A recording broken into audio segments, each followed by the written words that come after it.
we have stuff from this past Monday. Remember, we're on our second week of leg attacks and defense. So let's see how you guys are doing with that. Among other things, let's get into it.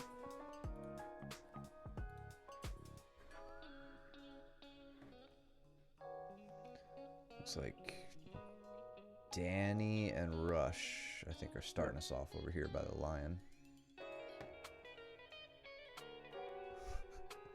See how mobile Danny is.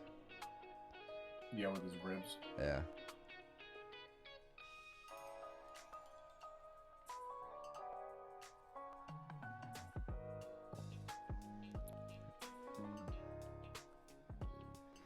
So I feel like Danny would have locked up that that Ashi, the standard Ashi there, if his core was, you know, fully comfortable.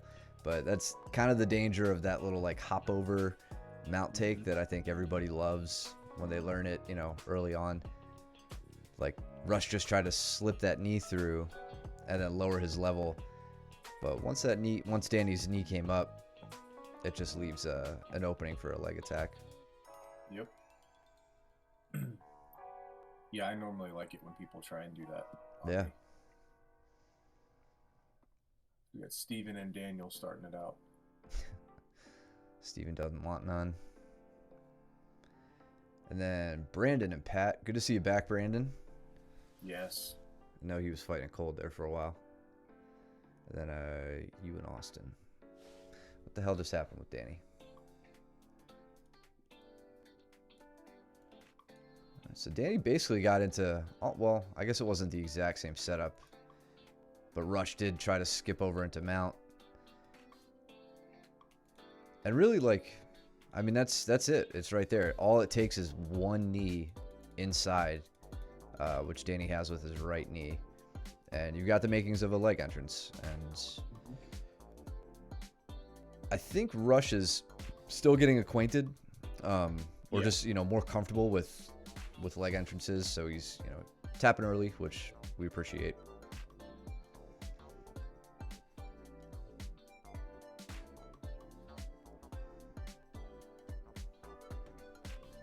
So like Danny got, or Steven got on top over there. Or no, that's is that Steven? I think that's Andrew actually. Oh, all right. Yeah. Perfect switch. So yeah, that's me and Andrew. And then yeah, okay. I was like, wait a minute, did Steven get on top?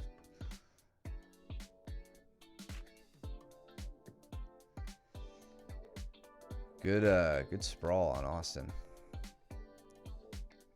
Thank you. Yeah. I checked him, I felt bad.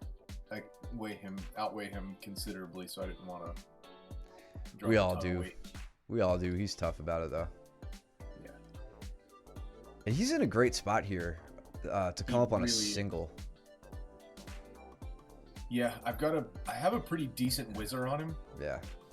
Which was, I think, my only saving grace. But yeah, no, you're right. Like, my leg was threatened. I was very curious to see if he was going to try and snatch it and come up with it. Yeah, and I like, even here, like, you've got the Uchimata, which you attempt. Right here's the perfect time for him to limp arm out, right? Yep. He's committed to that tight waist grip, which, you know, this is just a matter of experience. He shouldn't be once you have that super tight whizzer. But if he lets go of the grip, keeps his thumb turned down, and then just thinks about like whipping the ground with his knuckles and extracting his arm from that, I think he can make a quick escape. You know, maybe it's first round, so maybe you guys are still dry and it wouldn't be as easy to slip out. But if he extracted that arm, he stepped around behind your leg and could come up on a nice single on the backside. And then knee tap me to come up, maybe even for a double. Yeah, he could knee tap you. He could drive you forward and take your back. Like he's got so many options from there. You know, if you wanted to play around with some funky leg entrances, there's some things there. But yeah, the vision again. I feel like I say that a lot with you guys. You know, some of the white belts and blue belts, like you're close to a move and the vision's there, and like I'm happy to see that. Yep. Danny has made his way to Rush's back.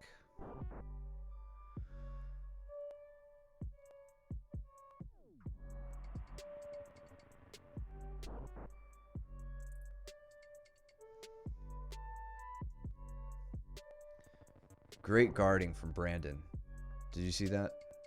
No, I didn't. So we got he ends up on the ground here. Pat's looking to flank him, and he's just making Good basic, frames, yep.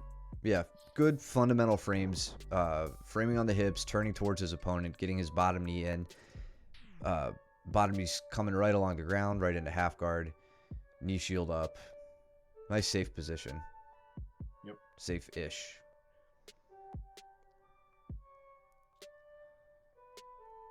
Same with Austin too. Austin's guard is annoying. It is. It really is. And I was having fun trying to leg pummel around his guard. Didn't get very far. Yeah. Yeah, I have trouble passing his guard too.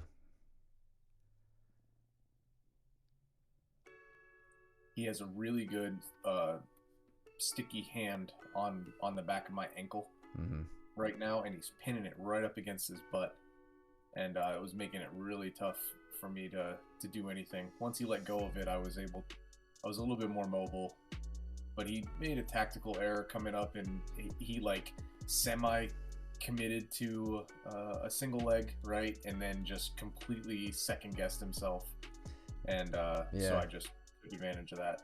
Yeah, he couldn't get his head ahead of his hips. Like, he couldn't get his head in front of his hips here, which is why it was easy enough for you to just put him back down.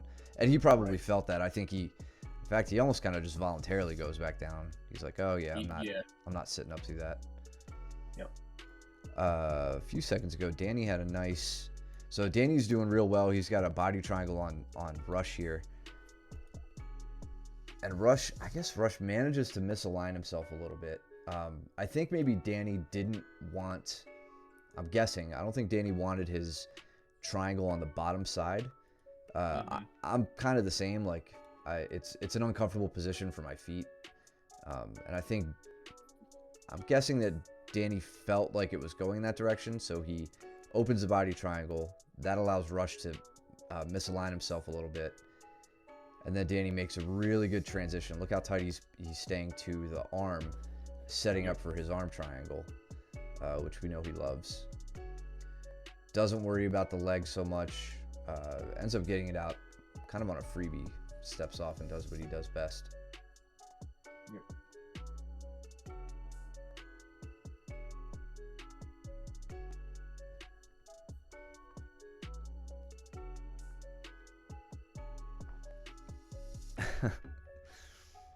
Danny tries to step over Rush's guard right into mount, and Rush catches him in the Rimiashi.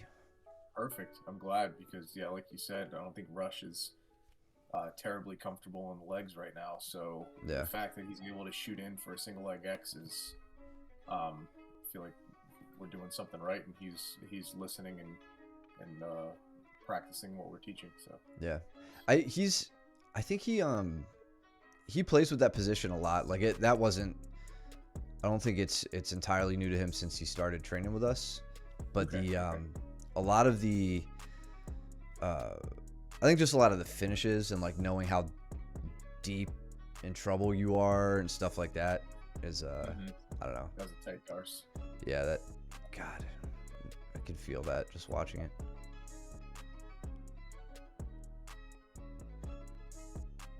Yeah, that sucked.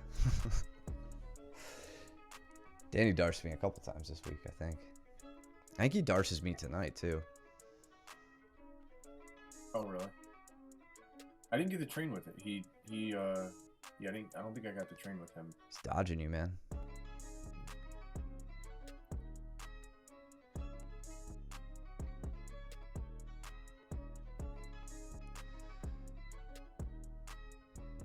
There we go. So Rush gets on his back now. Just loses the leg position.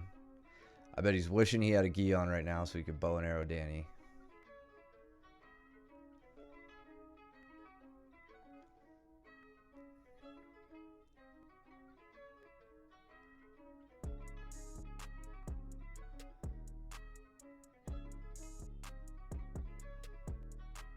He's showing me a little leg lace.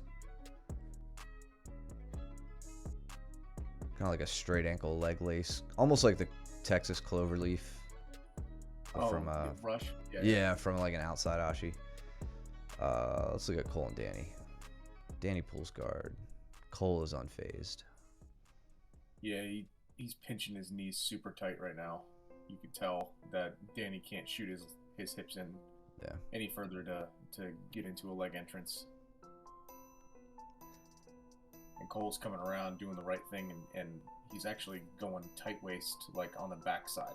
Yeah. Kind of like trying to put Danny into a turtle position.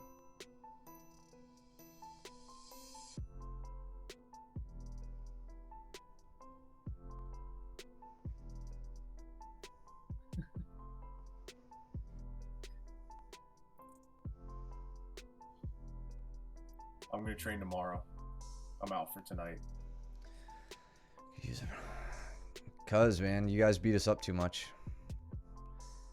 Yeah, I trained Thursday, Saturday, Sunday, Monday, Tuesday. Do you guys have it on at the school right now? Or is it just on your phone?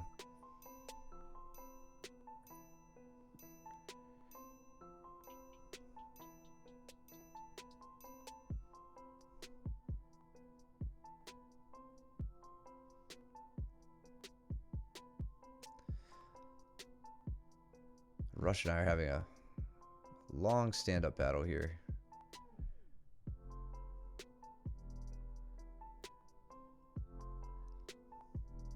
Well, thanks for joining us, boys.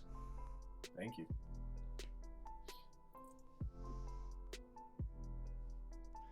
We got Ronnie and Austin going on too. Let's go back. It looks like Cole and Danny are having a hell of a scramble here. So Cole's been working closed guard. He's got an underhook. He's got 2 underhooks. What's up, Andrew? What's up, dude? Thanks for joining, man.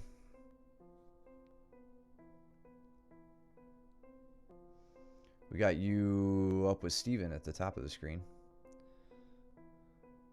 Who? Oh, yeah. Andrew. Yep. Yeah. Yep. Yeah, I'm with Brandon in the red.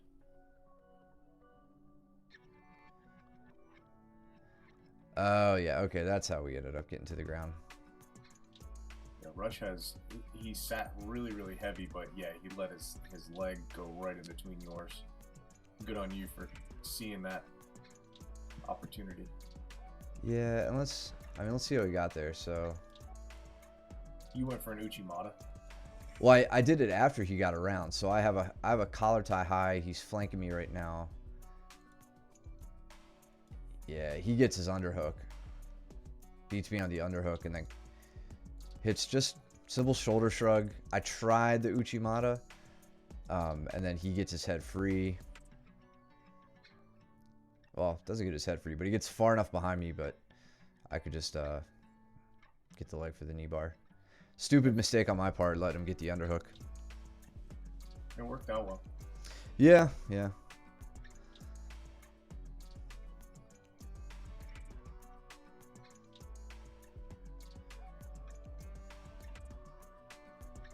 Cole.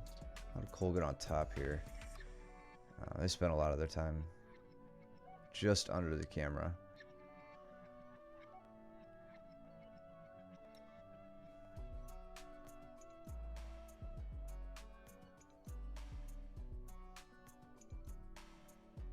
So Cole's got to clear Danny's right leg to get to mount. He gets it.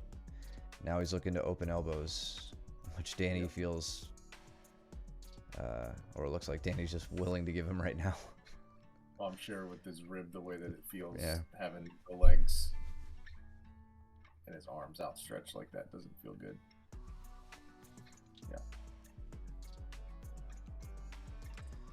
Yeah. So with Rush here, we had a nice exchange. Hit a foot sweep and then to a snap down. Well, to a front headlock. Tried getting around the back here, but again, he beats me on the underhook.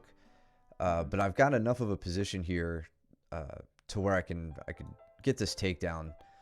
I feel my leg my left leg behind his right leg.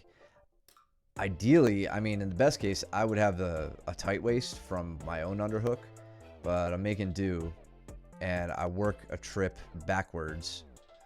Let's just slow it down a little bit. So here, keeping him going with that grip around the ribs, and then settling into top position.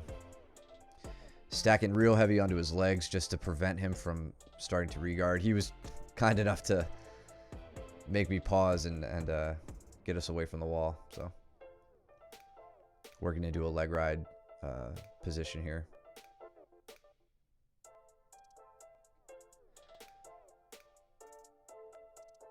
Let's look at Cole. Oh, of course they go off screen. Yeah, right. Did you say that?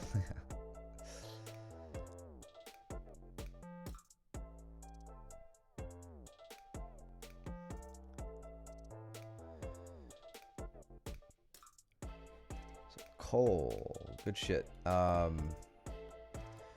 So far tonight we've seen Danny and Rush entering into these Irimiyashi positions or single leg X, whatever you want to call it, from like a bottom supine or seated guard. Here, Cole doesn't go into the standard Ashi.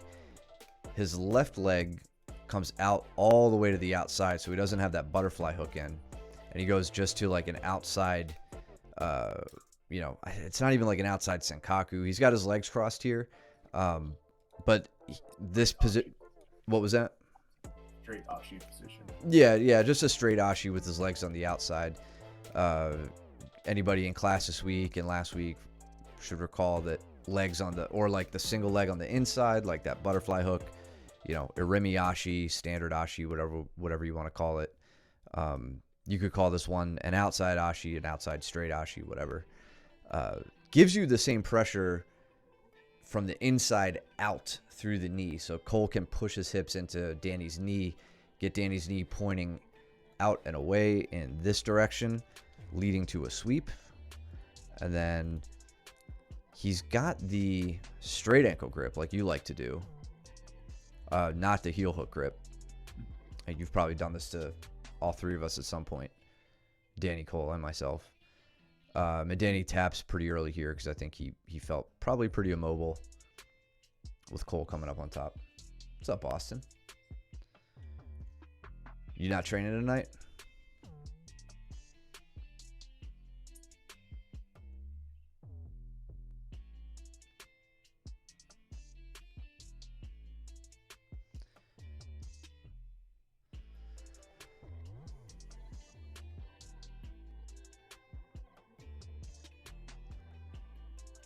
What's up, Austin?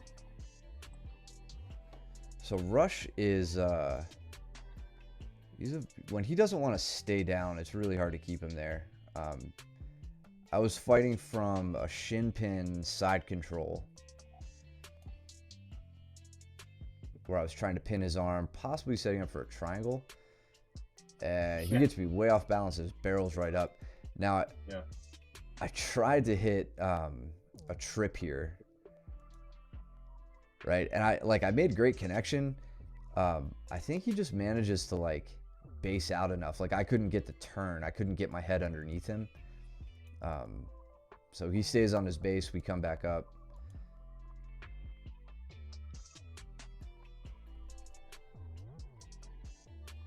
And then I hit kind of a gator roll to get him down. But even still, I don't make any progress with that. I have to switch to the back.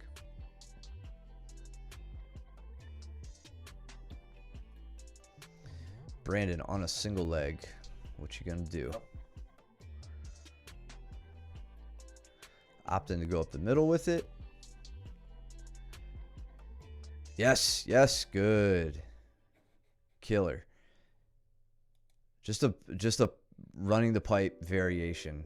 Rather than bear hugging the leg with your two arms, he's using that tight waist grip, which most recently you saw Marigali do that with Lovato at Who's Number One. That was a really great use of that finishing technique. Got to take top position though. He kind of leaves himself a little open, but it's all right. cross ashi position. Yeah. Yeah, you seem like you're pretty merciful on the legs right now. Yeah, I feel like you would have immediately cranked my leg if that was me. yeah, 100%.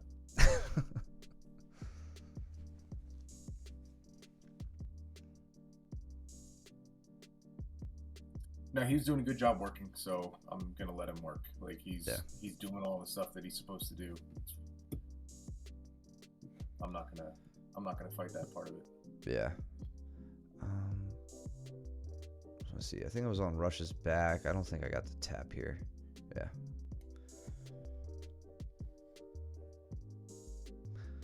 You and Steven. I didn't get to roll with Steven that night. I think he was just kind of scared. He avoided me the whole time. Probably. Yeah. It's the only logical explanation. We were both, so this is, I mean, it's getting to be winter here in North Carolina, or fall rather, and I noticed that we were ridiculously dry. This is the third round, and I don't have a bead of sweat on me. Steven doesn't have a bead of sweat. And so, like, all the stickiness when it came to the leg entries and passing guard and stuff, there was nothing helping us there. That's why I can never heel hook you. I always wait till way later in the round. Yeah. Everything else is good, and you just slip right out. I just want to call out here. Looks like Steven's trying to set up a false reap. He does have a false reap on me. He's setting up the pendejo guard, basically, is what he's got there. What I'm doing is I'm using my left arm to stay on the inside of his top leg, so he's not able to get a full false reap in. So yeah. I'm scoop gripping his thigh. Yeah, his knee isn't anywhere near close to your hip. Right, yeah. It was difficult for him to land it in. So the way that we started to fall back was that when he pulled me in, I start stepping, and I think he pulls me into a 50-50 position is what happened. Forward from here. Yeah.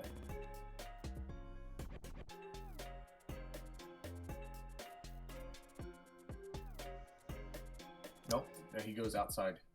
Oh yeah, so it winds up being a 50-50 position. He really, really likes that entrance. Yep. Well, so almost 50-50. If he crossed your leg over his chest. Over the top. He's going outside heel hook on right. 50-50. Yeah.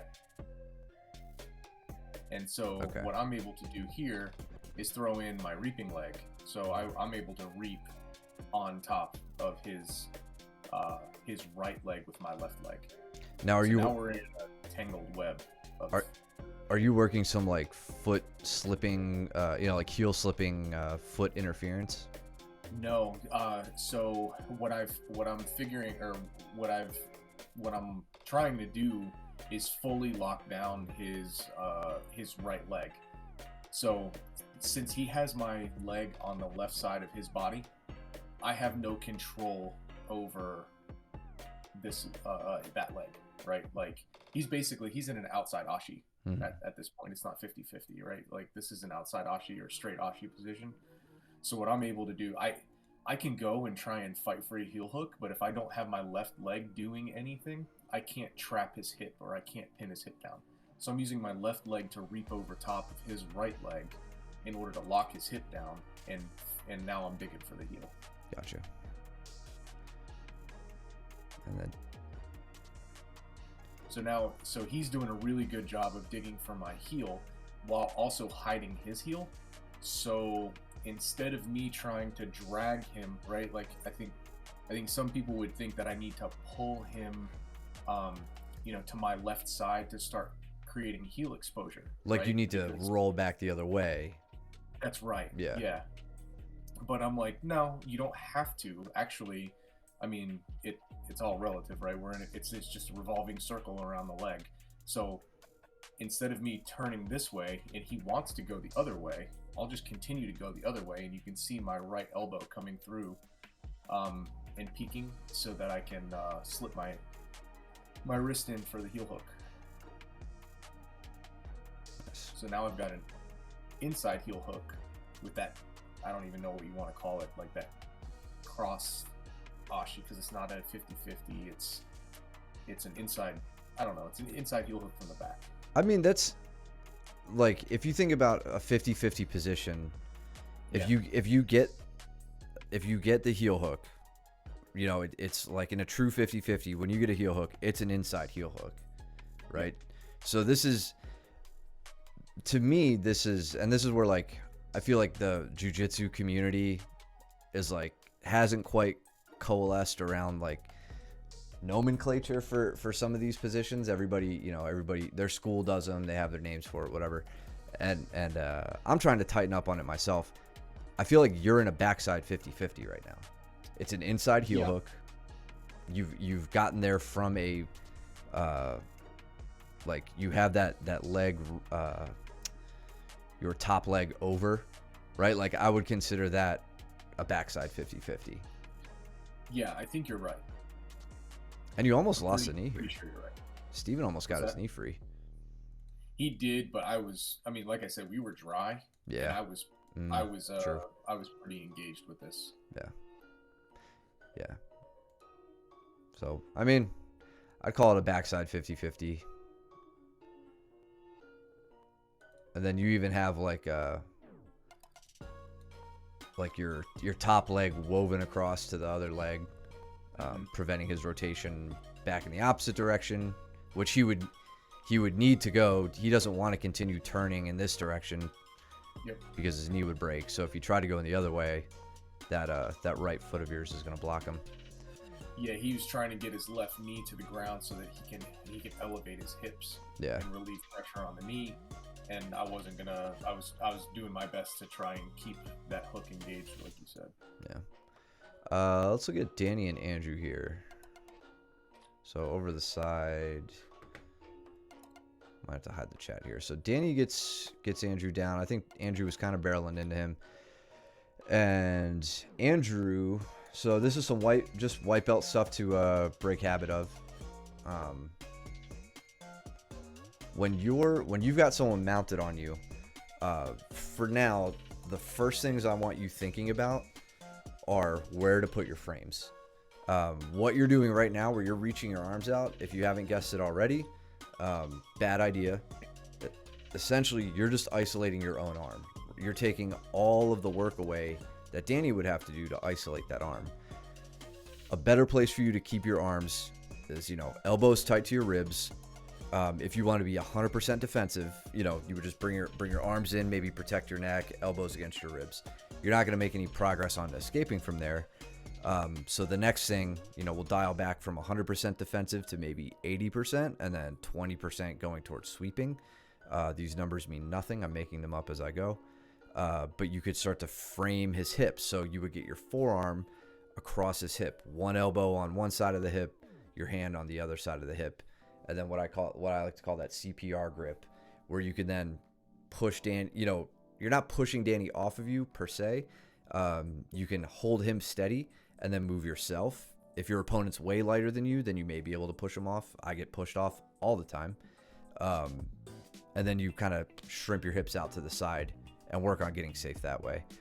When you push on somebody's chest and try to keep them from smashing your face that way, you end up getting your arm isolated. They can cut the angle and set up a pretty easy arm bar that's pretty difficult to get out of. So at this point, Danny cut the corner around your arm. Let's go all the way back. You see Danny cuts the corner around your arm, gets that cross-facing leg over top of your face and your shoulders. And from there, it's going to be a hard thing to get out of. So big thing for you to focus on at the beginning here is just proper framing. Where do I put my hands? How do I move my body? How do I prevent his body from moving? Whatever. Those are, again, those are white belt errors that we all get worked out of us. I think we've all done them. So if you didn't have the benefit of the video playback, I imagine it would take you a little bit longer to learn that. And in fact, I bet Danny's telling you that right now. So what's up, James? What's going on, bro?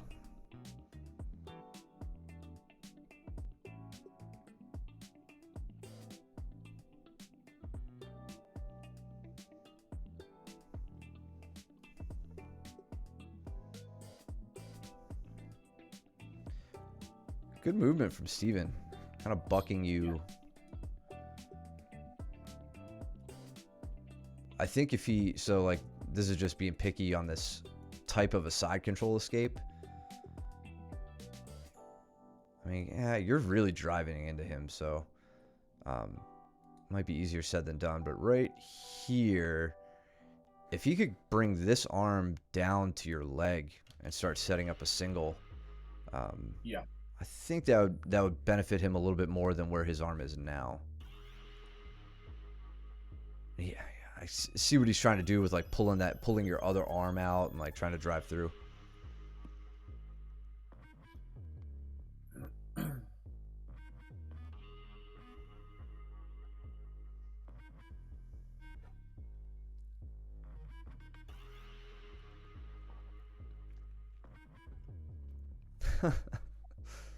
Interesting back take. Oh, it was an attempt. Okay. I missed that. You're forcing him to roll. I got you. Yeah, I was like, I wonder if I can get it on him. I don't know. And I was like, okay, well maybe it's starting to open some things up. So then I think I tried again. I thought he initiated that roll. I'm like, he did not. Yeah. No, it was me. Is this what you were telling me about, where you tried to do like the Tonin style, like up and over? Yep. I was trying. I could not get my shoulder in the right position.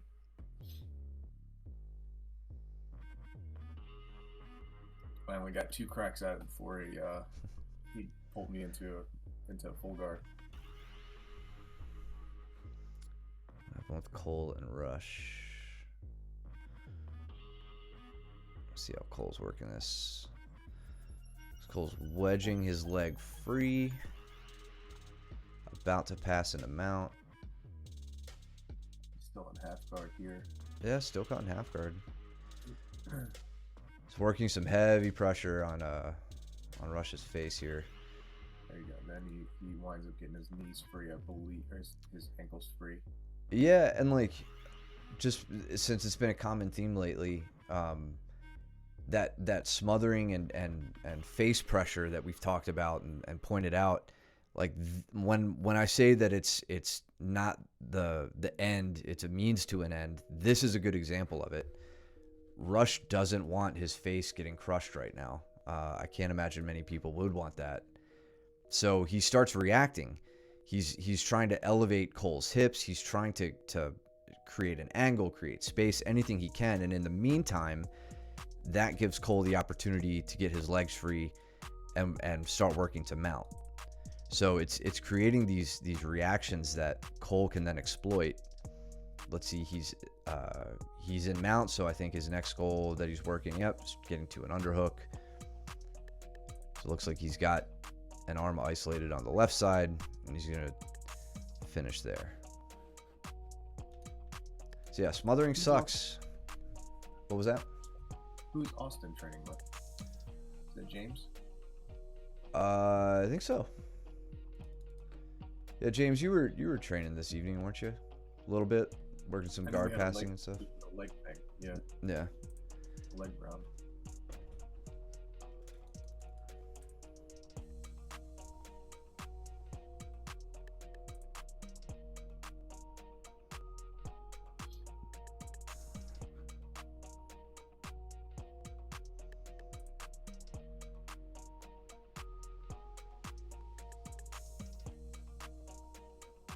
You got the shoulder crunch set up. Yeah, but Steven's very wise to that. You notice that once he gets his head over top of my head or north of my head, all of the pressure is alleviated from the shoulder. Yeah. So he knows that. He starts to stack, and so now I'm trying to go in and switch up my strategy.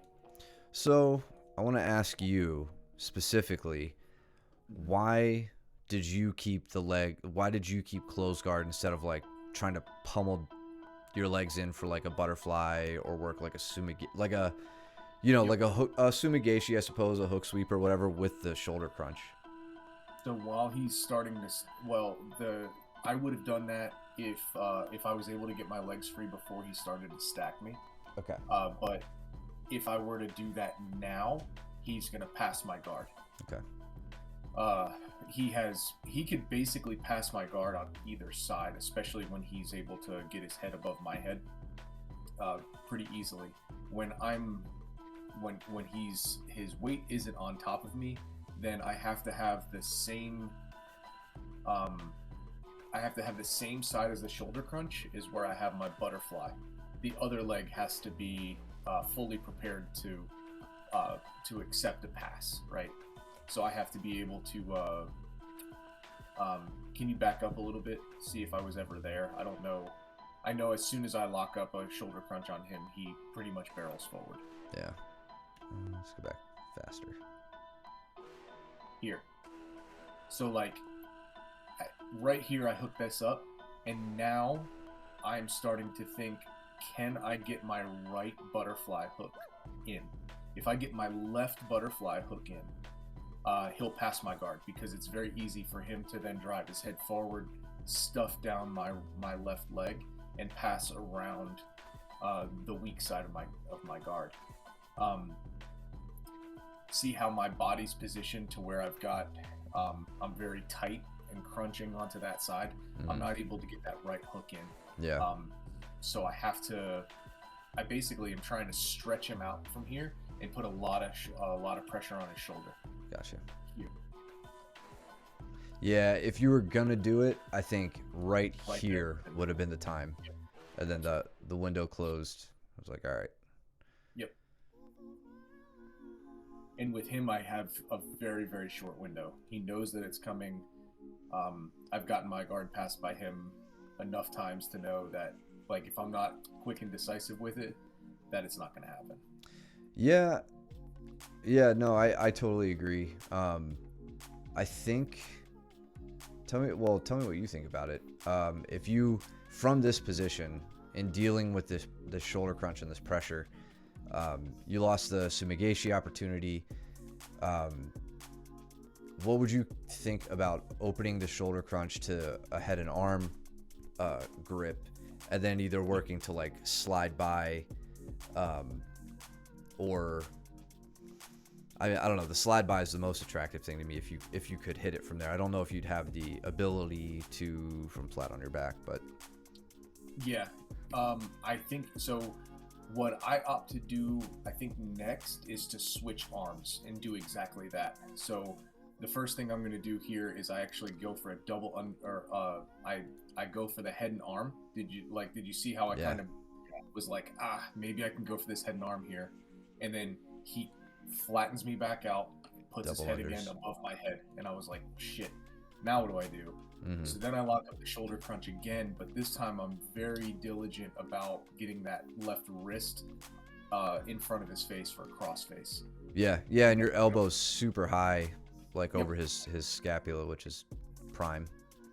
So I feel really good about this one, but now what my goal is to get my right arm free so I can start using my right arm to frame against his throat and get get me some space. Yeah. So I think that's what I'm going to do next. Which I believe he knows based on how he's reacting. He does.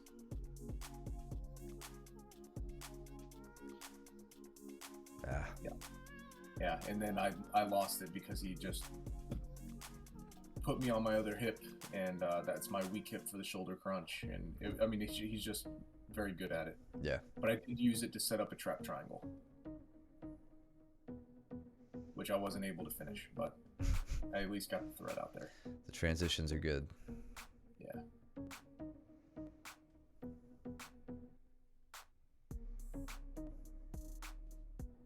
And then we thought one of us was bleeding. I think it wound up being me. Oh yeah. Just like a puddle of blood on the mat. I was like, what's going on right now?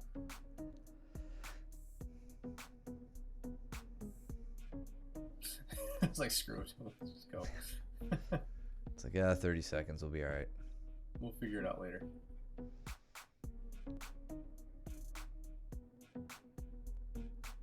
That was such a great exchange. Let's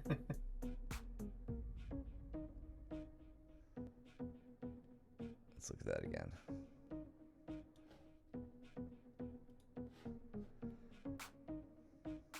So he's coming over. I'm being like very stingy with the hooks. And so I quickly realized that when he takes that step over top, like to sit down on me, I'm like, okay, he's going to be going for the armbar here. Yeah, and he's got a deep bite on your left arm, like with his left really arm. does. Yeah, So that my was whole- surprising to me that he went immediately for the armbar, which I'm sure that was calculated on his part. He's like, I'm in turtle, I bet, or he's in turtle. I'm behind him. I Yep. bet he thinks I'm gonna try to dig my hooks in. Right. He's like, let me switch it up, do something I don't Yes. frequently do. You can see that my goal is to try and get my shoulder down to the mat so that I can slip the shoulder and elbow line through his hips, right? So I'm doing that here. My next thing that I'm trying to do is I'm trying to put my hand flat against his chest, right? So that he can't get any sort of thumb control, right, to direct where my elbow is going to be. So as soon as he does that, my left arm goes flat against his chest. I'm still not safe here, right, because he's starting to maintain some control. So I'm continuing the roll, continuing to put my hand flat against his chest. I roll again. Right here, before we go forward, I think if he had triangled here, like not your head, but done like the shoulder senkaku with his right. Put me back down. Yeah, if he bit down with his right leg onto his left foot and then put his shoelaces behind your head, the downward pressure of that triangle would have kept you from rolling up, and the shoelaces behind your head would have kept you from hitting a turning escape. Like he could have weighed you back down to keep you on the ground and then prevented your turning escape and your stacking escape or / rolling escape. But he brings that, I think he brings the foot in front in an effort to get to the crossface. He does. Yeah. And then right there, it looked like he almost had the shoulder senkaku, but it was a little too late. Yes, and one Anyway, thing go that I ahead. was also aware of with my right hand was that crossface leg. So I'm keeping my right hand out and ready in the event that I'm going to feel something coming across my face to put me back down onto the mat, because I know that I have to continue this forward roll. Yeah, and then right there, your palm is still flat to the chest. You're able to cut the angle, get safe. That was fun watching. Like, I sat up from rolling with Ronnie, and then you guys like just rolled right in front of me with it. I'm like, oh, sick. Yeah, that was a good exchange. I had a lot of fun that roll. Yeah. Just want to look at Cole and Rush here. It looks like Cole just opts to work from bottom. Okay. Nothing major.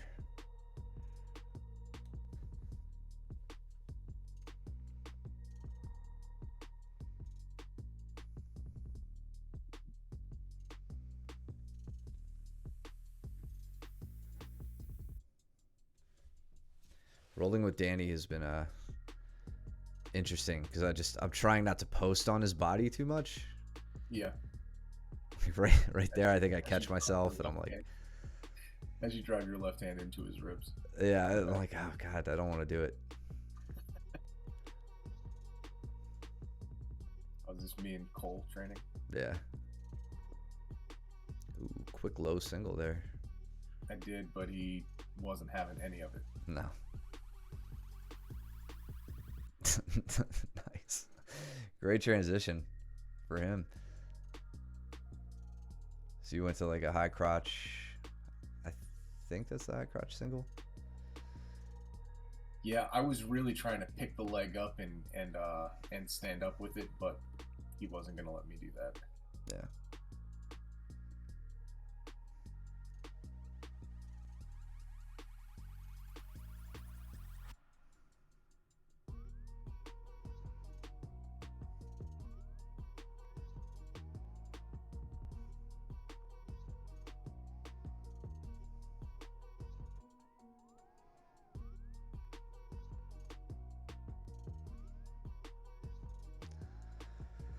Setting up the Yoko Senkaku on Danny. I don't think I finished it though.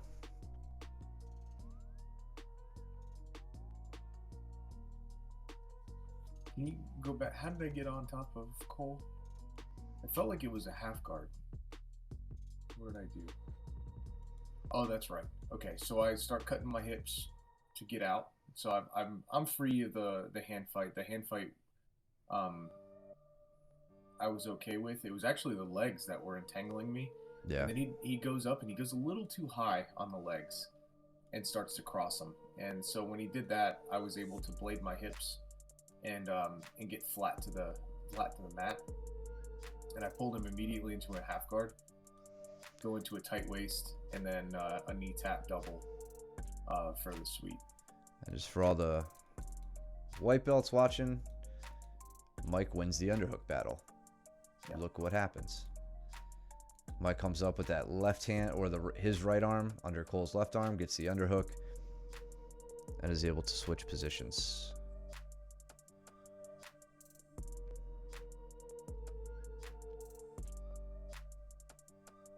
Now I've got to contend with his legs here. And so I'm practicing. You see how I'm keeping my left foot flat on the mat? And I'm like walking his, I'm walking his legs away from me. And what that's doing is that's getting his knee very, very flat on the mat. And it's keeping my hips behind his knee. So I don't feel like I'm going to get elevated at all. I'm hoping that I can stuff his leg just in time for me to get this back step, because I would really prefer to go, behind him, basically, to either take his back or to set something else up. But what happens is I wind up switching to drive forward, and then I can just slip over top of the knee and take full mount.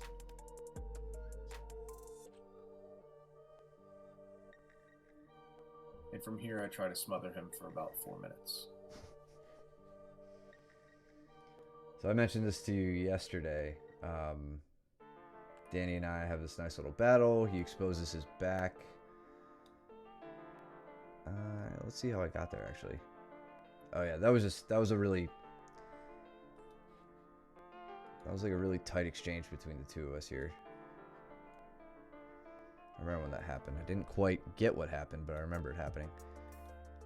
So he comes up, thinking about attacking a toe hold. I think I just slipped my hips out from underneath him. So hard to see. Oh, he steps over. Okay, so he hits a big step over. Really deep. Yeah, but I mean, right here, I'm very much underneath him. But I wouldn't even say I have the underhook. I just have both of his arms across my body, and I just managed to heist up and step around pretty quickly, keeping one hook in. It was good timing.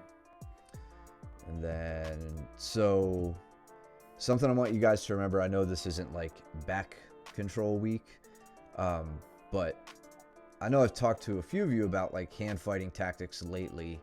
And I firmly believe in like the method I use. I didn't come up with it. Good people came up with it. But sometimes, especially when your stupid training partners get wise to all the decisions you make and it doesn't work on them anymore, it's good to pull some other tricks out of your hat. And a big thing that you guys got to keep in mind when you're attacking the back, you always want to keep a beat on where your opponent's chin is. If it's tucked to their chest, continue your hand fight. If they, for whatever reason, raise their neck up or raise their chin up like Danny's done here, he's exposed his neck. Danny's gotten into, I don't want to say the habit, but like he likes to bug you from here by jamming the back of his skull into the front of your face. and in fairness, it's uncomfortable. I don't like when he does it. But the big downside to that is he leaves his neck wide open. So Danny and I have been in this position a million times before. He knows what I'm going to try to do. He understands the hand fight and the tactics I use. I understand that he's going to try to, grind his head into my face. So when he does, I quickly just abandon the hand fight and slip the hand in as quick as I can underneath the chin. which Danny pretty quickly tapped to, because he's like, and he says to me here, he's like, you completely, like, you got me off guard. Like, he wasn't expecting it. So it's good to switch things up from time to time, even when some of those really heavily controlling tactics, they work really well. But when they become predictable, you're going to need to rely on some other plan B's and C's. Can you go back to your that takedown exchange to where you won the battle? Gladly. All right, so you got so Danny goes whizzer or overhook. You're in the underhook. I think you're gonna go for the outside, or you're gonna go for outside trip here. Danny tries to go for the Uchimata here. Okay. But now I want to point out what you're doing with Danny's trap leg. So one thing, Danny, I don't know if you're watching this or not, but what's kind of cool about this Uchimata setup is that the Uchimata and what's called the Kani Basami, or the scissor takedown, are like very, very closely related. In where you have your legs in a very similar configuration. It's just your body position that ends up being a little bit different.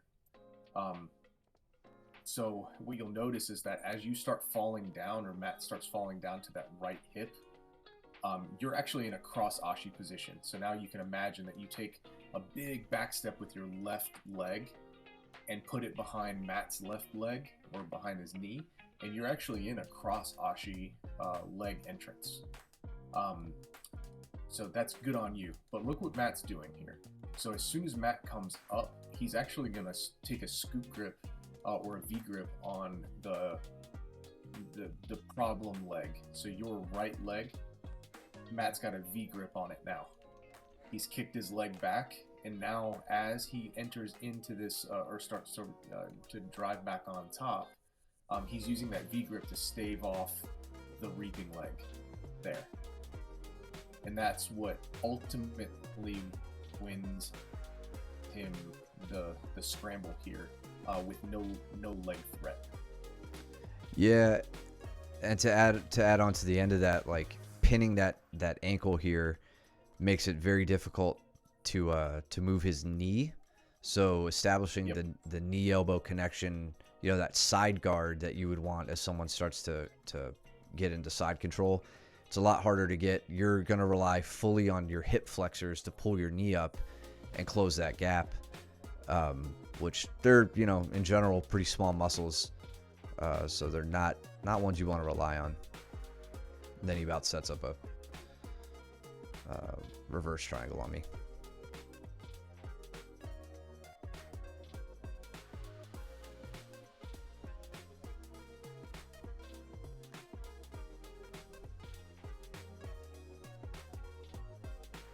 I'm legit trying to make the most miserable 4 minutes of Cole's life. I mean, he does it to us. Yeah.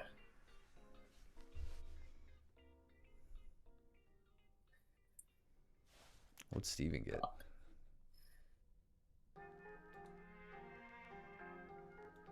What was it? Is just a mounted? Yeah, I guess a no-gi. Dirty. So embarrassing.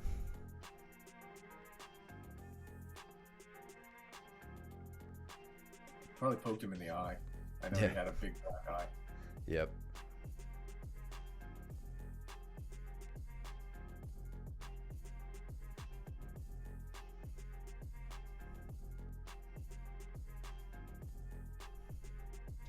I tried so hard to get out of this Darce from Danny. And man, I'm glad. I've been wanting to see this one. I haven't looked back at the footage yet. Yeah, so I mean, he just like completely takes advantage of my level change. I was stupid and didn't do anything well there. So then here, what I was initially thinking and trying to do was to take my left leg over his back and use that to heist my hips up and try to essentially roll my way into slipping my elbow to a position where he didn't have the darce. But I couldn't do it. My elbow could not beat his on this side. It felt like an eternity. I mean, being in Danny's darce with like his forearm digging into your neck always feels like an eternity, but let's see how long it was.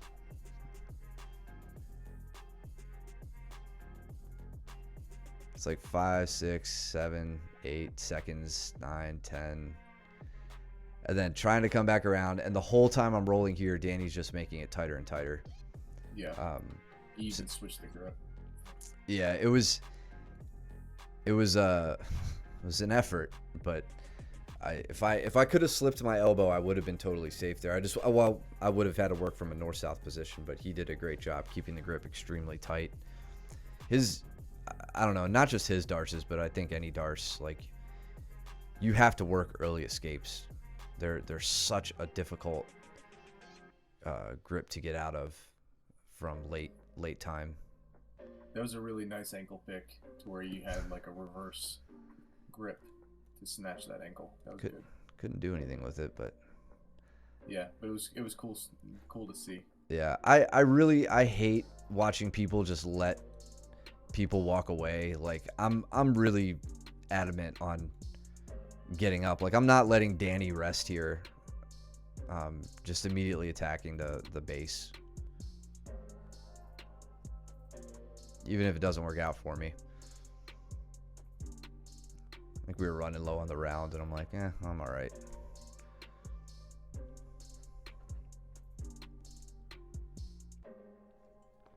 Get myself into deep half, get smashed on my back.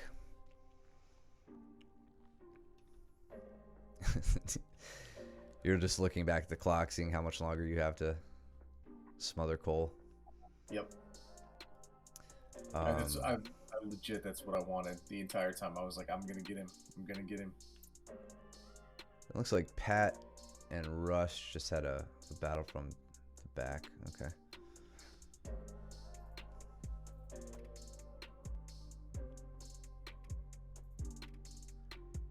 Ooh, Brandon with the quickness. Brandon just, quick Dude. step, big arm drag again. Those arm drags are his move, man. They are, and he's got such long arms, he can just catch my waist. Yeah. Like, it's a great setup. Yeah, what's already like an extremely useful, effective move, it just works for his, I guess it's for his body type. Like, he just makes it that much more effective. Great use of the power half there, too. I'm Absolutely. really happy to see him using that. Yeah. It felt really bad. Like, I was like, I'm not going to fight for this one. Yeah, he's got some long levers there.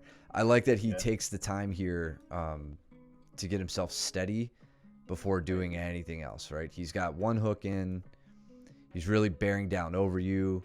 I don't know if you were going Maki Komi or just like if you were just turtling up, but he gets himself safe before attempting this, and then just bends your head right down.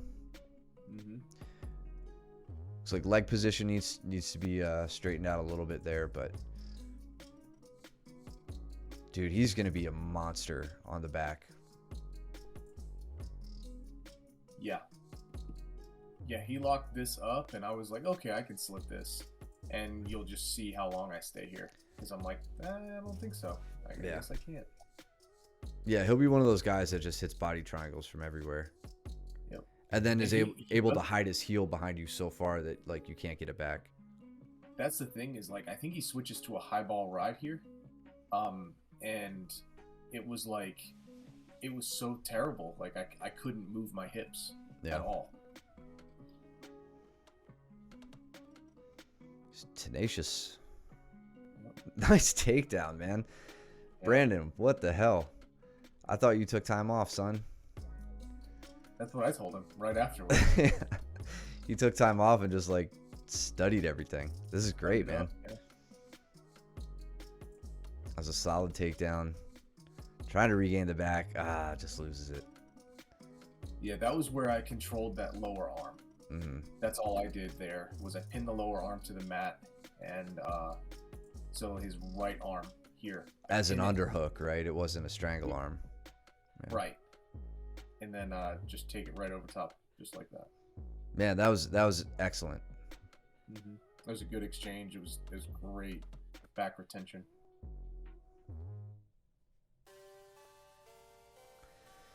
That's what progress looks like. Mm-hmm.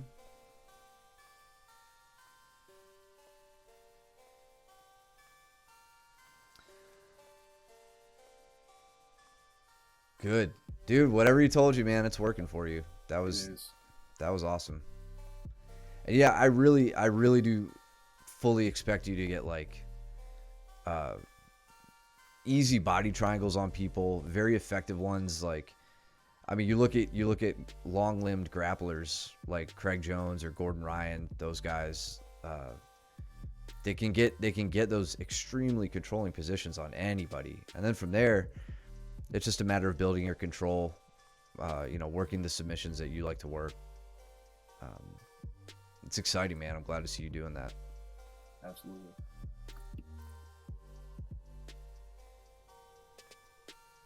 Who's Cole going with? Is he going with Rush again? I think, or oh no, he's going with Andrew. Okay. Andrew.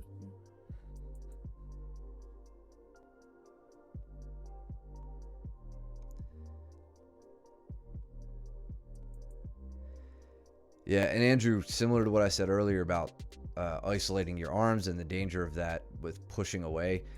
The other danger, if it's not arm bars, it's just you've created a long lever and someone with a lot of pressure who can just pull your arm over their head like Cole had your arm there. Just another way to get your arm to a spot where you don't want it to be.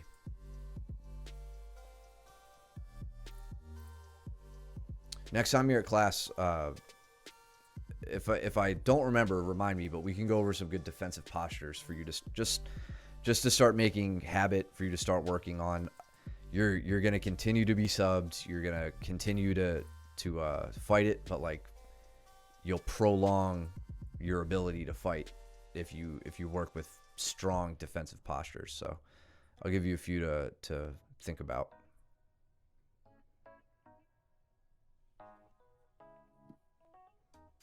Or Mike, or honestly, any of the upper belts. They'll show you exactly where you want to be. So don't wait until I'm there if you miss me.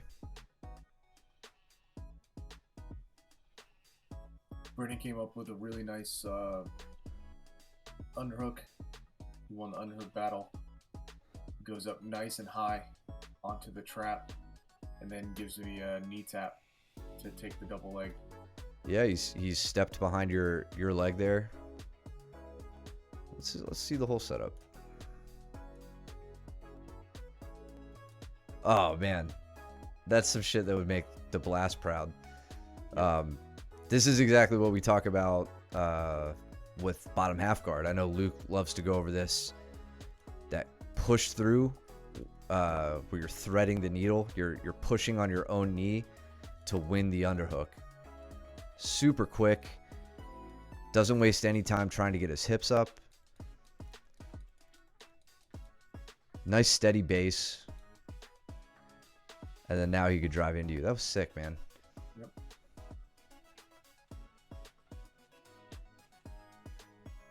Like that was like a picture perfect live execution of that. Yep, absolutely.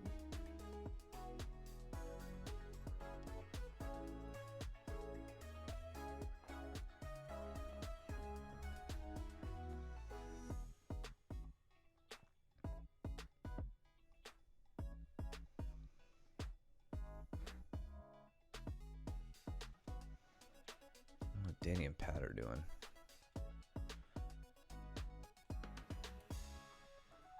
So I'm looking at Danny and Pat. They had a interesting little roll. Pat, we got to work on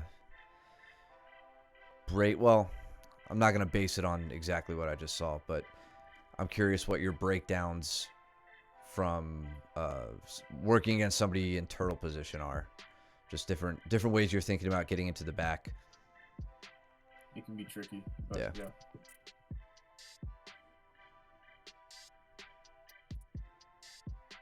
this is you and me. Yeah. Yep. Most frustrating match of that night, that evening for me. Yeah, definitely not easy for me either. Whatever. We know which way it went.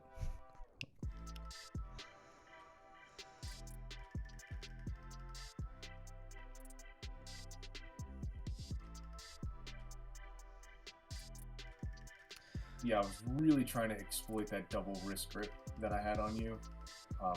Felt like it was very tight and controlling, but you just kept working around like unfazed.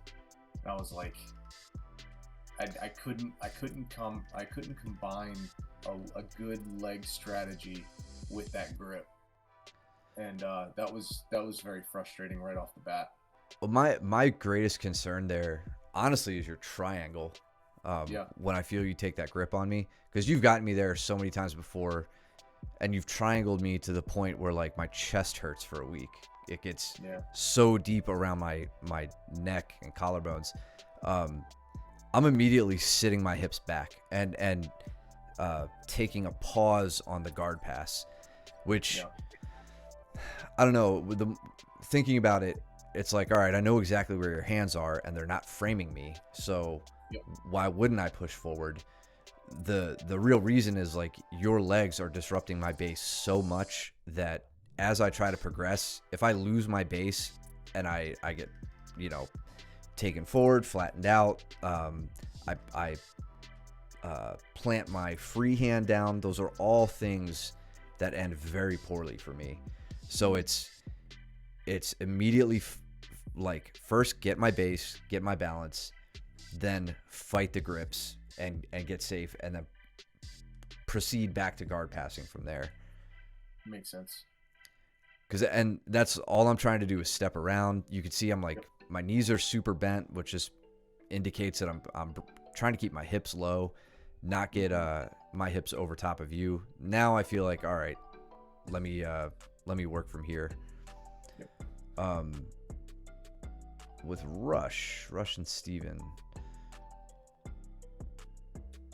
So Steven creates some space. I think Rush kind of obliges him. He's not trying too hard to close any space up. He's got that leg far out.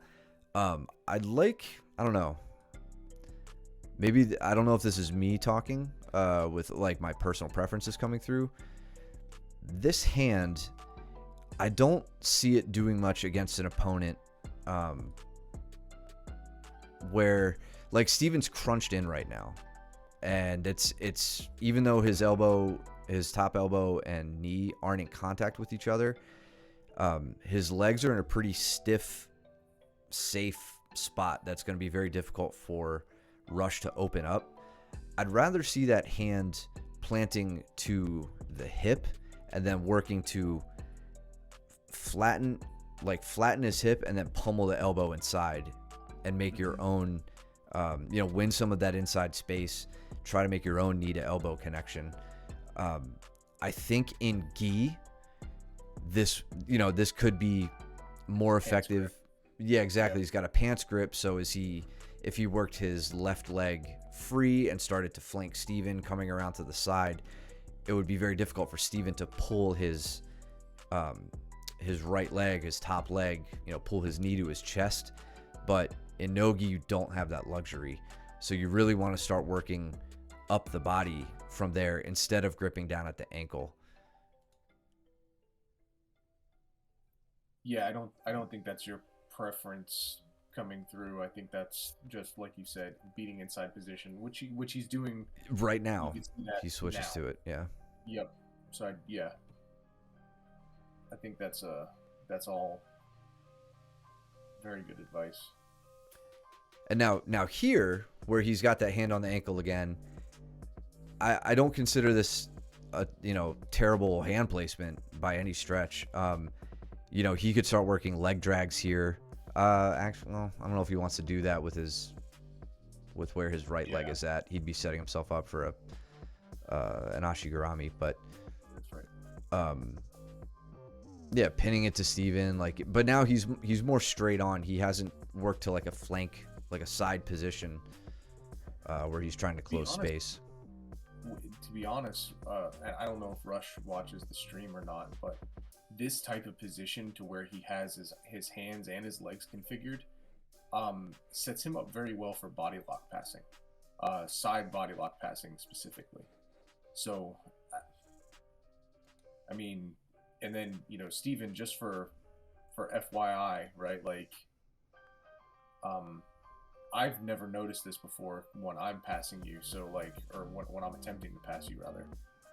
But when you are allowing someone to come in on that knee shield, like Rush is right here, I could imagine Rush lowering his level and then locking up arms around you. Mm-hmm. That could be a big opportunity for him. Or I imagine like you training with Luke, and Luke not giving two shits about that knee shield and just putting two arms around you and bear hugging you, right? Like, yeah, for sure. Good underhook and slip to the back. Yeah. Gonna go back. You know, I mean, now that I say all that too, like I bet that's where I'm vulnerable as well. I'm gonna have to look at that for me because I play that position all the time. Mm-hmm. That bottom half. Yeah, and I've never noticed it before until I saw like Rush. I feel like having somewhat of an opportunity there. Yeah. Yeah, you don't say you play that position a lot, huh? I guess I'm standing, but whatever. So I try to work for this kind of an over-under pass in an attempt to sneak by the underhooking leg. Doesn't work, but I keep the leg and try to set up an ashi. Almost got to a fit. Well, I don't know. I say almost. You're probably like it was never even close, but trying to get to the inside heel hook. Yeah, from 50-50, which will be there for the next minute or so. Steven, let's see.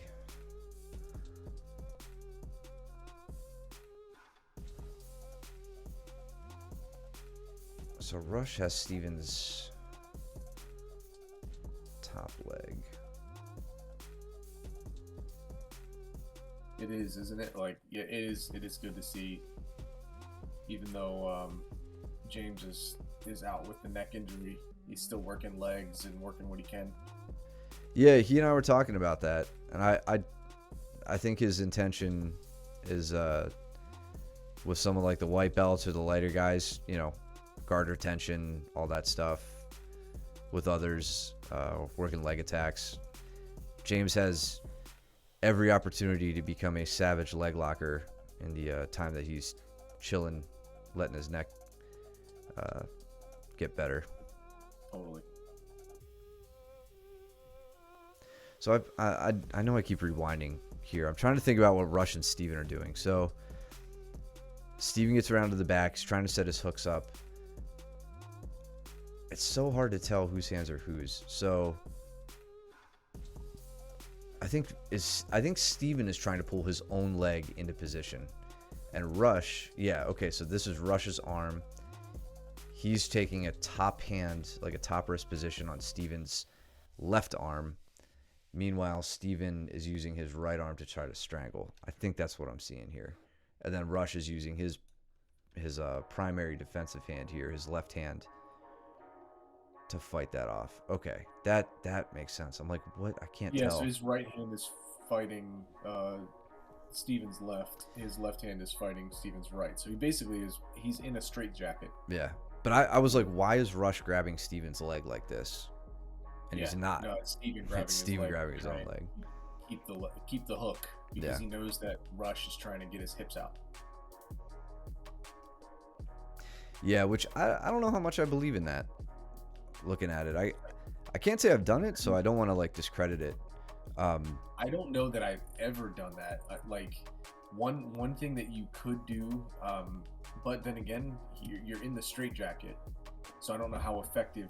I bet it could be effective, but what I would say is that Steven, you would want to pull with your right arm to pull Rush over top of you, just enough to slip your left leg through. Yeah. Yeah, like use your arms to um, use your arms. I want to say fully up at the upper body connection here. Like anytime you start slipping your shoulders out, I mean, you know how much I love just like the deepest reach on the neck, like from all the way around to the far side of the neck, pulling it over.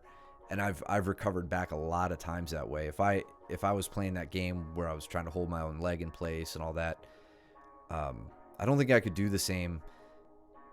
And also, like, I think Steven could make better use of his top leg here to try to pull over as well. Like he can hook in and then try to pull Rush in this direction as well.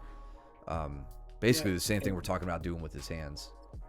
Yeah, and Gordon, like I know in Gordon's back retention series, what he actually talks about is the idea of a long hook and a short hook. Yeah. And what you have here, Steven, I know you're training, but if you watch this, but I know what you have here is you have a long hook with your right leg, and what Gordon I think would advise, if I'm recalling his instructional correctly, is to extract your bottom leg. So using your right foot, stomping down flat, using that tight upper body connection that you have with your opponent, and then basically going back into the chair sit, position. So getting into like that battle type stance, or like I don't know what you call it, like the stand up and base type thing, to where your left leg is, your left knee would be on the mat, your right foot would be flat on the mat, getting into the chair sit position, and then establishing the back again, is what I think Gordon advises, and that's honestly that's what I do as well, and I have pretty good success on that one. Yeah.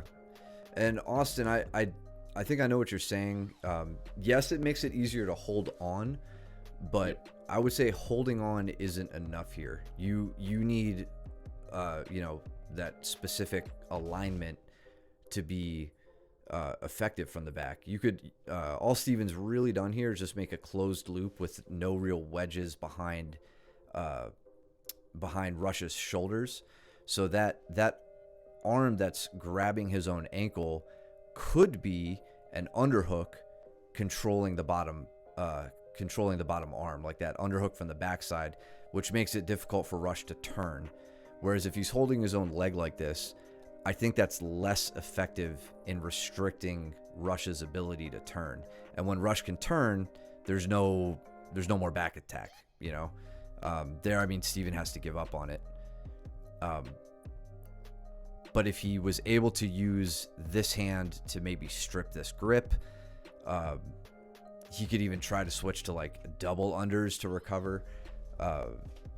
That's what's going on. And when you do it, you're just a Gumby freak of nature, and sometimes it works for you, I guess. I'll have to look out for when you do it, just to see if there's any real benefit to it. I'm not saying there isn't. Like I said, we just talked about it for 10 minutes because I can't think of a time I've done it, and I'm too afraid to say it won't work. But yeah, I'm right thing. Jesus.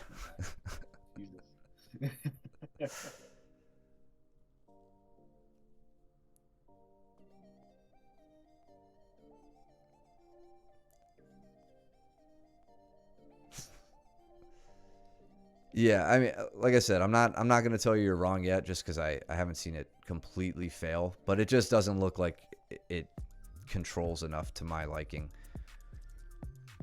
God, this is where my leg started to burn out so bad when you were attacking it. Steven. So we're at 50-50, right? What was that? Let's see Steven here real quick before we talk about ourselves for 20 minutes. So Steven doesn't quite get past the guard yet. Rush is doing a great job staying really, really tight here.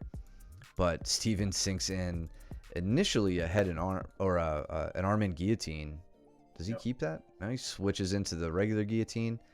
Good, then that's high elbow. Gets the angle. Yeah. Yeah. Marcellitine on that one. Really nice high elbow finisher. You can see it peeking out right over the top. Damn. Yeah. So you and I I think I jettison my 50-50 offensive attempts here. And I really, honestly, just wanted to get out. I was like, this isn't working for me. I feel like I didn't feel unsafe. I'm like, I'm just making no forward progress. I'm getting tired. Let me just try to get out of this. And then now you've broken me down to a hip. Like I was so immobile there. Just a miserable spot. And yeah, so now I'm starting. Go ahead. I was gonna say one thing you did like to maximum ability was controlling my hip. The whole time, my knee made no progress towards getting safe. It was as deep as it could be in past your knee line, and I never recovered an inch of that, which is, again, like that was probably the most frustrating thing about that. Yeah, so that's what I was gonna say is like when we were getting into this point of the battle, it was more or less like I knew you were wavering. I knew you were starting to get frustrated with the position. And so I was like, okay, now it's time to really start going. Because now that you're starting to try and stand up, what happens when somebody's trying to get out is that they're not paying attention to defending necessarily. They just get into the I need to get out of here type of a mentality. Mm-hmm. And that gives me the ability to start. So see that your secondary leg is no longer in play, right? So you're no longer trying to cross your legs. You're not trying to do that. You're trying to stand up. You're trying to get the hell out, right? And so what happens here is that now that I have full hip control, I can start turning your legs whichever way I want to in order to start generating some heel exposure. Yeah. And so that's what I'm doing here is I'm just playing with which way you're going to fall and eventually getting to the heel. Like I whipped myself back to try to raise my hips because I just felt the full exposure. I'm like, oh God, it's going. That one was I was actually nervous about it. It felt pretty tight, and then as fast as you fell back, I was like, oh shit, Yeah. So No, there was no time to tap with my hands. But I mean, like right here, you could just watch you scoop my leg away. And like it was the beginning of the end.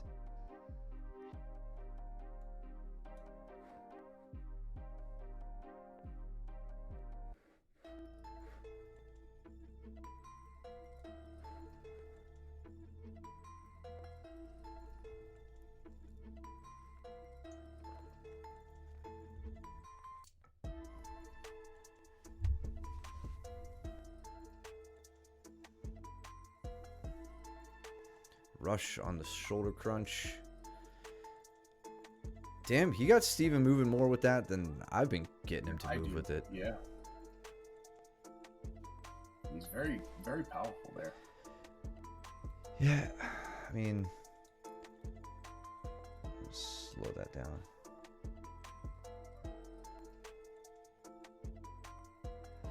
I think why he didn't finish that is he doesn't, like, his bottom leg isn't in play against the ground to heist his hips up. So you can see as Steven switches his hips and gets safe, like, Rush never really wins the hip height battle while that shoulder crunch is connected. So I think Rush kind of lets go of it a little early. Like right here, Steven's out of it. I mean, honestly, like here, Steven's out of it.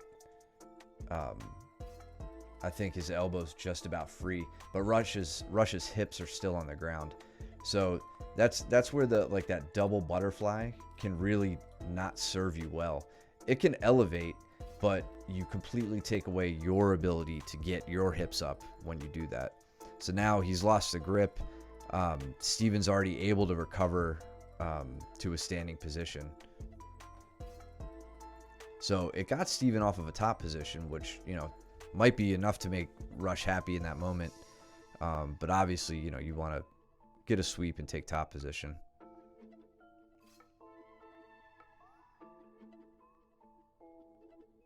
Did you leg lock me again from here? No, I think I got into an entrance, but I don't think I was able to finish.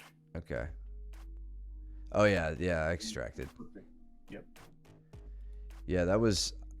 I was really trying to look for the back take, but again, like your, I guess common theme for you that night was the depth of knee penetration and how much control you had over my hips.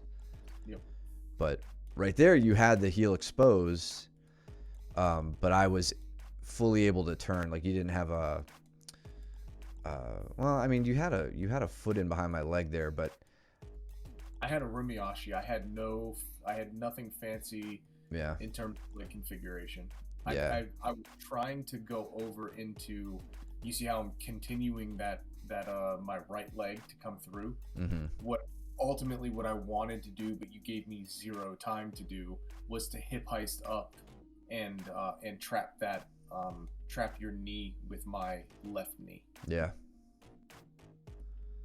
So you did a really good job here of getting rid of that bottom knee, and I was not able to reclaim the knee line at all. Yeah.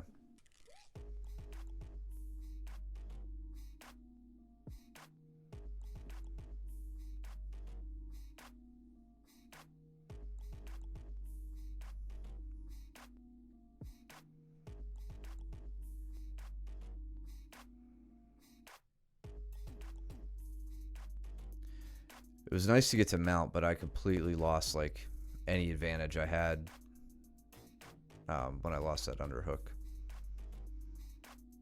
Yeah, the kipping has been doing, or has been pretty good from there. Well, I mean, I lost the underhook before you even did that. I don't know. Have you tried kipping escapes when Cole has your arm isolated over your head? It don't work. Yeah, it doesn't work. You know? So I lost your arm and then tried to recover, and you were like, nah, get the hell off of me. Pat and I have the most exciting match in the history of Mooresville BJJ this round. Yeah, I'll stand up. We kicked the shit out of each other's legs, and we never even touched the ground. It's like my one competition footage. Sick. Do you have that? Of me dancing around his collar. I think it's on the server. Yeah, I think we have it. Austin asked a while ago for us to do some more old competition footage review. We'll have to dust some of that off. You get to hear Luke just being like, "Bro, come on, you got to do something." No, I mute all of our coaching. I won't play it. I think we probably talk shit more to ourselves than we do to anyone else. Probably. Cole's doing a great job here of going from north-south and keeping that arm isolated. That was excellent. Oof. Who's he training? Is that against? I think it's Steven. So here he's in a great spot to transition to the Katagatame finish, the arm triangle. But all right, we see him isolating the second arm, or trying to isolate the second arm, and going to a mounted, almost to a mounted triangle. But Steven rotates, and So almost back right there for the taking. he might get. I mean, yeah, I don't know if they would give him points for that, but that was close. That was dangerously close for him. Oh, for Steven rather. Good pressure from Cole. Nice, good, even top pressure. This is exactly what I want to see. This is...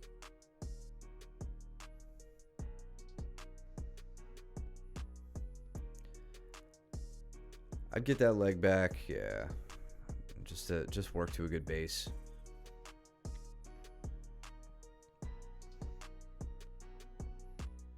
I don't mind him dismounting if he doesn't have an arm isolated, and I like that he's pointing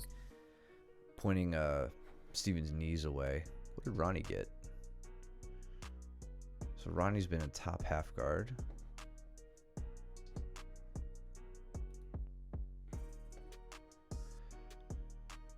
Ronnie is giving up that underhook too easily. But I bet she keeps his leg pin and switches to that yeah, that I don't know what you'd call that. I mean, it's almost like it's not really a compression choke. It's kind of like a bulldog strangle a little bit. Oh yeah, But it's like that. Tommy. Yeah, the Kesa without the arm in and all that. It's miserable. Oh, Cole. So Steven, I feel like Steven was in a bind here. If Cole didn't roll with that could have been pretty bad. If Cole brought his head over Steven's back in this direction. You read my mind. That's exactly what I was going to say. Yeah. But Steven gets the roll.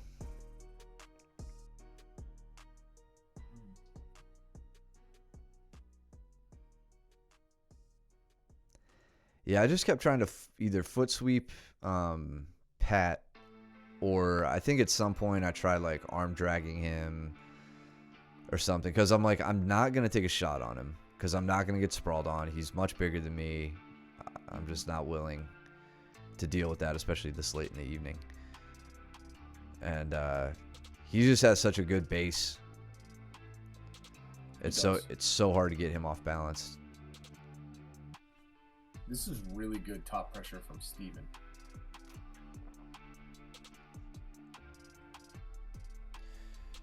Like, he is just wearing Cole down here. Yeah.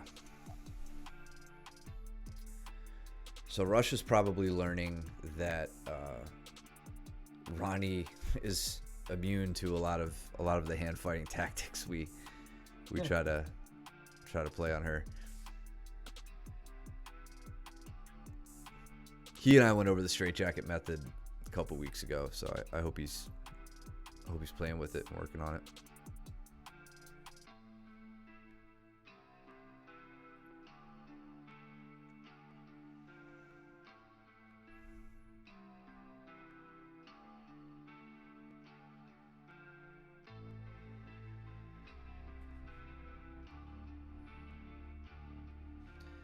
Andrew getting a takedown. Go ahead. What'd you say? I said Rush likes to play in this split squat. Mm-hmm. And I wind up going in for this just butterfly half. I know we teach and we go over a lot with taking the person basically from half guard across the body. But when somebody's very reluctant and they know that their leg is trapped, you oftentimes can just go with the leg. So see how I'm just driving into him in order to elicit a response? Mm-hmm. He's giving me, it's one response or the other, right? Like, it's only two directions. I push one way, he's either going to continue to go that way, or he's going to go into me. And so I'm fine with either one. Yeah. So I've got that leg wrapped up. I'm driving in, and I'm just using my right foot to plant and start turning the corner so that I can attack that leg. Now, I wasn't able to make an effective grip. I think I was actually trying to get on top on this one. I didn't want to leg lock him. So I was trying to get back up on top, but as we all know about Rush, at least, he's not going to give up that position very easily. So he puts me back down. He makes a quick step into the inside here too. Yeah. Really great. Just getting right back to that split squat. Yep. And yeah, Austin. I think that happened right at the beginning. So Andrew and Austin.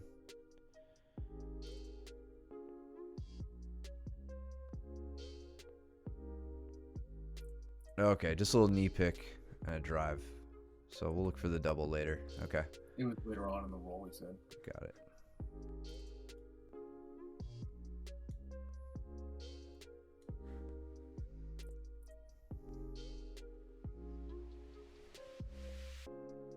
Again, we see Rush kind of grabbing at the foot, almost as if to try to straighten the leg out like you would do with a pants grip. Mm-hmm. Well, I think butterfly half throws some people off if they're not familiar with it. What I'm doing with that butterfly half is I'm putting tension constantly on the body. Mm-hmm. So as soon as he lets that go, I'm putting that foot right up the middle again. Yeah. Right there.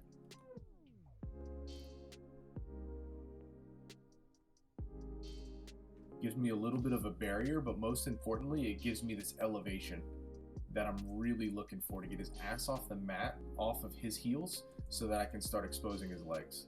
Just like that.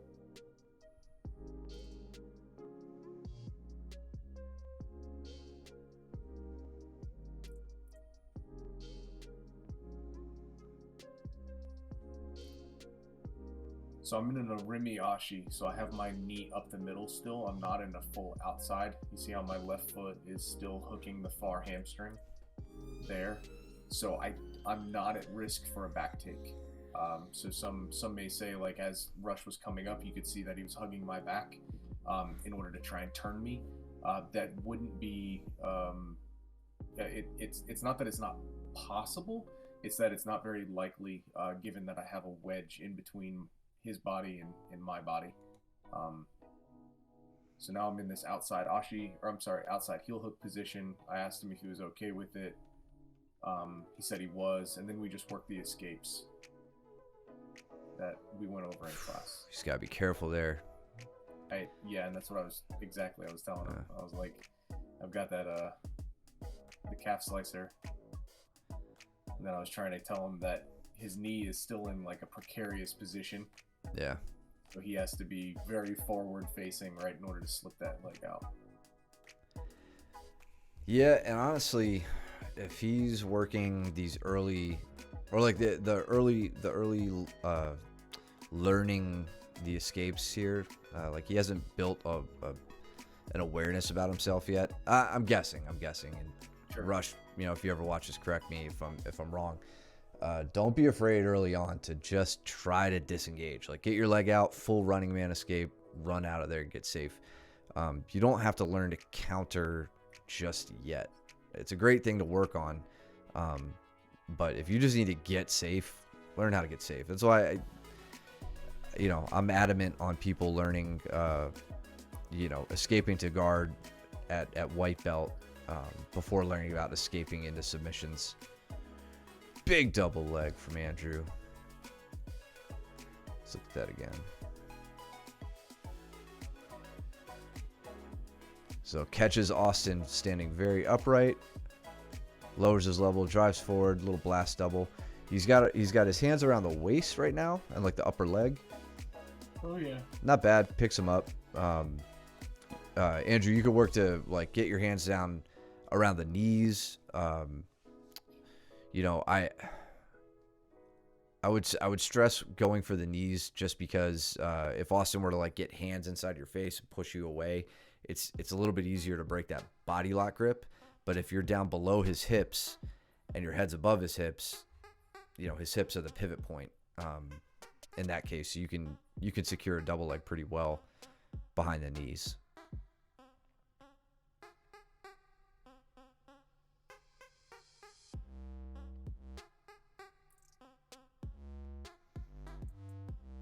And Austin, don't be afraid to disengage, man.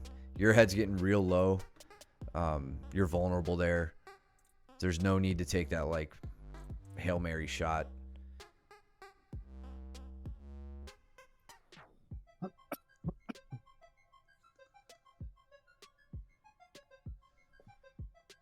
Andrew's almost got him in like a bulldog strangle. He sat through on that.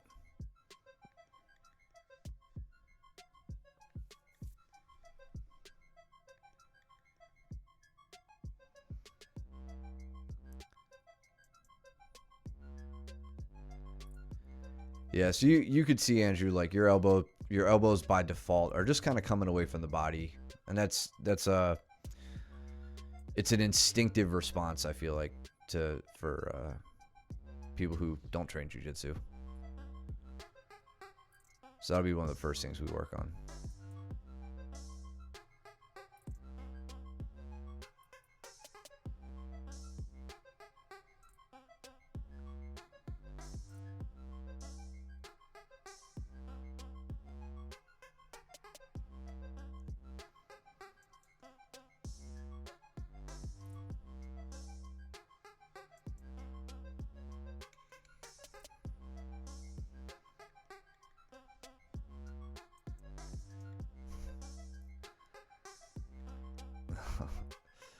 Russia's finding himself on the back again in the threat of a knee bar.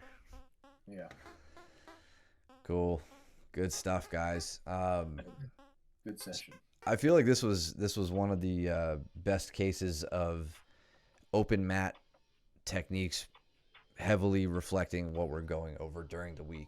I saw a lot of good leg attacking and leg defending. So proud of you guys. Good stuff. Anything I mentioned here, yeah, no problem, Andrew. Remember, anything I mentioned here, anything Mike mentioned here, you guys want to go over it in class, bring it up to us. That's what open mat's all about. So pick our brains and keep working on your game. Really good work from everybody today. What else we got? Just a reminder, Naga November 5th. So we want you guys training if you guys plan on competing. What do you got, man? Any business this week? It's Wednesday. Tomorrow. Yeah, we'll be back at it tomorrow. In the meantime, follow us here. If you haven't, subscribe. If you like what we're doing, it helps us out a lot. You can use your Twitch Prime, which is no cost to you, but it gives us a little bit to help keep the stream going. You can tip us over at coffee.com/MOBJJ. Subscribe over at YouTube as well, where we will put all these videos for you guys and your viewing pleasure. Keep remember, we haven't reminded people, but those who are in the chat that are from the school can use this as a log for a class attendance. Yes. Yeah, log on to... Go ahead. Sorry. I just said, please remember to do that. Yeah. Go to Mooresville BJJ, on your phone or your computer or whatever, and log into your account and log this as time spent studying. It's there for you guys. So, yeah, we haven't reminded you guys of that in a while. So, in any case, join us again on Sunday. I believe I'll be streaming, or we'll be streaming Sunday. I don't think I have anything going on. But yeah, we will see you guys soon. Trim your nails and do your laundry, and don't be stinky. And get back to class. See you guys there. Later.